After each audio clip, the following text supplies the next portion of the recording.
I'm John Beasley. I'm a composer, a pianist, and arranger.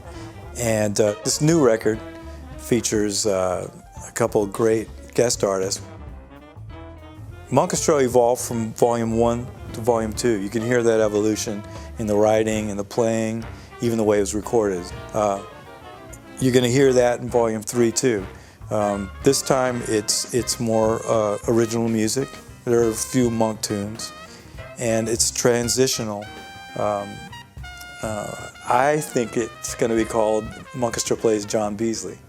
So it's more original songs, more piano-driven songs, and then cut tracks with John Patitucci on bass, Vinnie Colaiuta on the drums, Ulysses Owens on the drums, Gregorian playing harmonica, Bob Shepard is featured, Rashawn Ross is playing trumpet on some tracks, and then we have Bijan Watson, our great lead trumpet player, Adam Schroeder.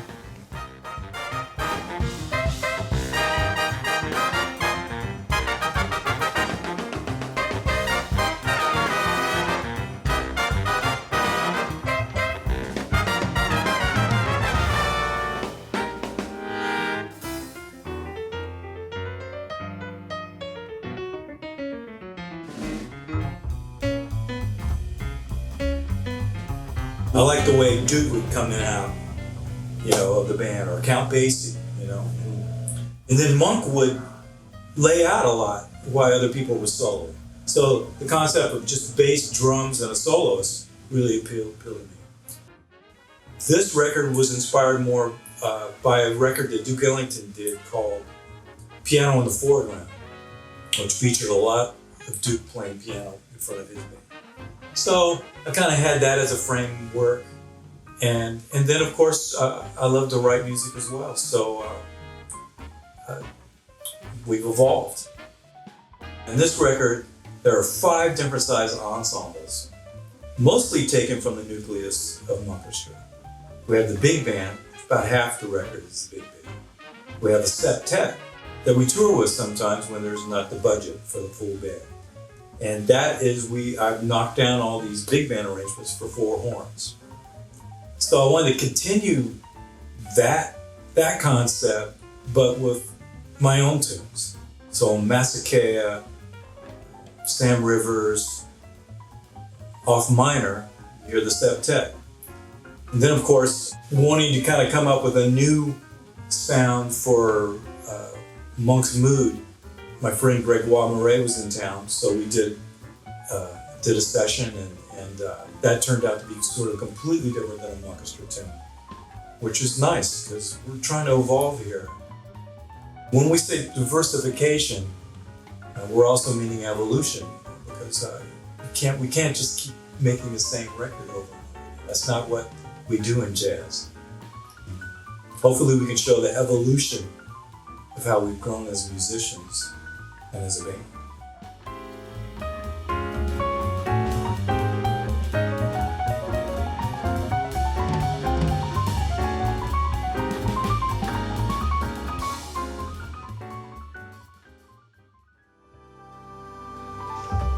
Well, the first thing that comes to my mind is courage. I felt confident learning more about Monk's life and how he had the courage to be himself in his music, and it inspired me to be myself in my music. And I think this is a continual process for musicians and artists throughout their whole lives, is summing up courage and confidence to really be your unique self. And that's what I tried to do as much as possible. And I think it translates into a band's interpretations on a night-to-night basis. How do I get 15 people to interact with each other differently on a night-to-night basis, like a quintet or a quartet? And certainly there's big bands that have done that. Duke's bands, some of his bands were known for this, and certainly Thad Jones and Mel Lewis. And that's what I strive for. as an artist and as a band leader and as a recording artist. The evolution between Volume 1, Volume 2, and Volume 3. So that's our challenge and our inspiration all in one.